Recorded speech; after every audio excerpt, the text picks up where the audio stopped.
मोदी शाह सरकार, भाजपा सरकार, राष्ट्रीय स्वयं सेवक संघ के लोग अगर इस देश में लोगों की भलाई चाहते हैं तो ड्रग्स से मुक्ति दिलाना उनका प्रथम दायित्व होना चाहिए। और इसके लिए अफगानिस्तान से, ईरान से और पाकिस्तान से जो ड्रग आ रहा है उसको उतने ही मुस्तैदी से रोकना चाहिए जिस मुस्तैदी की बात वो इन्फिल्ट्रेटर्स को, टेररिस्ट को रोकने की बात करते हैं। उससे ज्यादा खतरनाक ड्रग पेडलिंग है। इस बारे में हम उनसे ये अनुरोध करेंगे। नोटबंदी में जैसा कि डॉक्टर मनमोहन सिंह ने कहा था कि देश का इतिहास का सबसे बड़ा स्कैम है, और ये स्कैम है कि बहुत बड़े पैमाने पर नकली नोट छपे हैं और नकली नोट मार्केट में आ चुके हैं। अब ये कहां से छपे, कैसे छपे, मैं नहीं जानता। इस बारे में विशेष तौर पर जांच होने की आवश्यकता है। आजकल तो एक प्रथा बन गई है कि अपने राजनीतिक प्रतिद्वंदियों को झूठे ईडी, आईटी, सीबीआई के छापे डालकर उनको परेशान किया जाए, और अगर वो भाजपा में शामिल हो जाएं तो केस समाप्त कर दिया जाता है। ये भारतीय जनता पार्टी का और मोदी शाह सरकार का काम करने का तरीका है।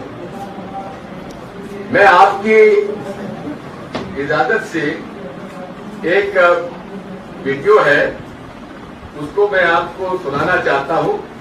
कितने कम 13 प्रकरण है जहां भाजपा के लोग इस प्रकरण में शामिल रहे हैं, ड्रग के माफिया के। अब ये हमारे सामने प्रमाण है। क्या मीडिया इस बारे में भारतीय जनता पार्टी से प्रश्न करेगा?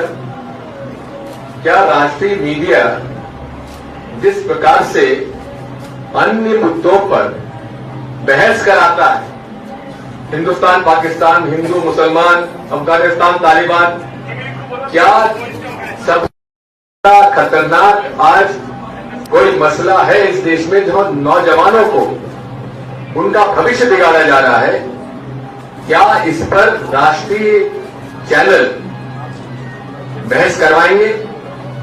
क्या उन लोगों को सामने लाएंगे जो इस अवैधानिक व्यवसाय में लिप्त है?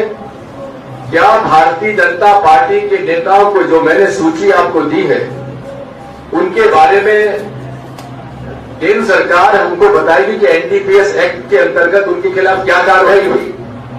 आपको जानकारी है कि एनडीपीएस एक्ट कितना खतरनाक एक्ट है। उसमें साधारण किसी को जमानत नहीं होती है, और विशेषकर राजस्थान के लोग तो इसको जानते हैं कि यहां पर अफीम की खेती भी होती है, मध्य प्रदेश में भी होती है, कि एनडीपीएस एक्ट में कितना खतरनाक है। लेकिन स्पष्ट रूप से 13 जो उदाहरण मैंने आपको बताए हैं उन पर अभी तक क्या कार्रवाई की है केंद्र सरकार ने एनडीपीएस एक्ट के अंतर्गत, हम जानना चाहेंगे। केंद्र सरकार ने जो 21,000 करोड़ का हेरोइन पकड़ा है उसको नेशनल इन्वेस्टिगेटिव एजेंसी को सौंप दिया। अब नेशनल इन्वेस्टिगेटिव एजेंसी वो है जिसने हर भारतीय जनता पार्टी का विरोध जो से संबंधित आरोपियों को बरी करवाया है। जहां प्रोसिक्यूशन का ये उद्देश्य होता है, लक्ष्य होता है, ध्येय होता है कि अपराधियों को जेल भिजवाएं, लेकिन मोदी शाह सरकार के अंतर्गत नेशनल इन्वेस्टिगेटिव एजेंसी ने उन सब लोगों को बरी करवा दिया जो कि आतंकवादी गतिविधियों में शामिल थे। और उसमें चाहे आपके अजमेर दरगाह शरीफ पर बॉम्ब ब्लास्ट हुआ हो उसके अपराधी, चाहे मालेगांव में 2-2 बार ब्लास्ट हुए उसके अपराधी, चाहे मक्का मस्जिद हैदराबाद के अपराधी, चाहे समझौता एक्सप्रेस में हुए बॉम्ब ब्लास्ट के अपराधी या मोड़ासा गुजरात में हुए अपराधी। बात यही है, नेशनल इन्वेस्टिगेटिव एजेंसी पर हमको भरोसा नहीं है। वहां वही वकील लगाए जाते हैं प्रोसिक्यूशन की तरफ से जो कि अपराधियों को कन्विक्शन की बजाय उसके एक्विटल के लिए बहस करते हो। ये मेरे पास प्रमाण है जो मैं देता आया हूं। हम मांग करते हैं माननीय सुप्रीम कोर्ट से, माननीय हमारे प्रधानमंत्री जी से कि इतना बड़ा जब रैकेट पकड़ा गया है जहां 1,75,000 करोड़ का एक और 21,000 करोड़ का एक, लगभग 2 लाख करोड़ का हेरोइन केवल एक महीने के अंतराल में पकड़ा गया है। इसकी जांच नेशनल इन्वेस्टिगेशन एजेंसी को सौंपा गया है। वहां एक सुप्रीम कोर्ट के जज के अंतर्गत इसकी जांच करवाई जाए और सुप्रीम कोर्ट का जज भी ऐसा हो जो कि हमारी लीडर ऑफ ऑपोजिशन के और सीजेआई और केंद्र सरकार की जो डायरेक्टर को अपॉइंटमेंट की कमेटी है उसी के माध्यम से ये under this judicial scrutiny of A other sitting court जज, सुप्रीम कोर्ट सिटिंग जज और रिटायर्ड सुप्रीम कोर्ट जज, उनके नेतृत्व में ही इसका इन्वेस्टिगेशन होना चाहिए। अन्यथा हमको पूरी तरीके से भरोसा नहीं है। आज किसी भी आप शहर में चले जाएं, जयपुर का ही मैं आपको उदाहरण देता हूं। यहां पे थानों में, यहां पर अनेक जगह पर आप देखेंगे कि ड्रग पेडलर्स खुलेआम ड्रग पेडलिंग करते हैं। जो छोटे छोटे लड़के मजदूर रोटी खाना पसंद, रोटी के लिए पैसा उनके पास नहीं होगा लेकिन ड्रग्स से एडिक्शन इतना है कि वो उसके अंदर चले जाते हैं। ऐसे गंभीर प्रकरण में हम चाहेंगे कि इस बारे में पूरी ईमानदारी के साथ, यदि मोदी शाह सरकार, भाजपा सरकार, राष्ट्रीय स्वयं सेवक संघ के लोग अगर इस देश में लोगों की भलाई चाहते हैं तो ड्रग्स से मुक्ति दिलाना उनका प्रथम दायित्व होना चाहिए। और इसके लिए अफगानिस्तान से, ईरान से और पाकिस्तान से जो ड्रग आ रहा है उसको उतने ही मुस्तैदी से रोकना चाहिए जिस मुस्तैदी की बात वो इन्फिल्ट्रेटर्स को, टेररिस्ट को रोकने की बात करते हैं। उससे ज्यादा खतरनाक ड्रग पेडलिंग है। इस बारे में हम उनसे ये अनुरोध करेंगे। मैं ये भी कहना चाहता हूं कि नोटबंदी में हमें बताया गया था कि हम नोटबंदी इसलिए कर रहे हैं क्योंकि हम इसके माध्यम से भ्रष्टाचार समाप्त करना चाहते हैं, क्योंकि हम इससे आतंकवाद समाप्त करना चाहते हैं, हम इससे फेक करेंसी चेक करना चाहते हैं और डिजिटल ट्रांजैक्शन चालू करना चाहते हैं।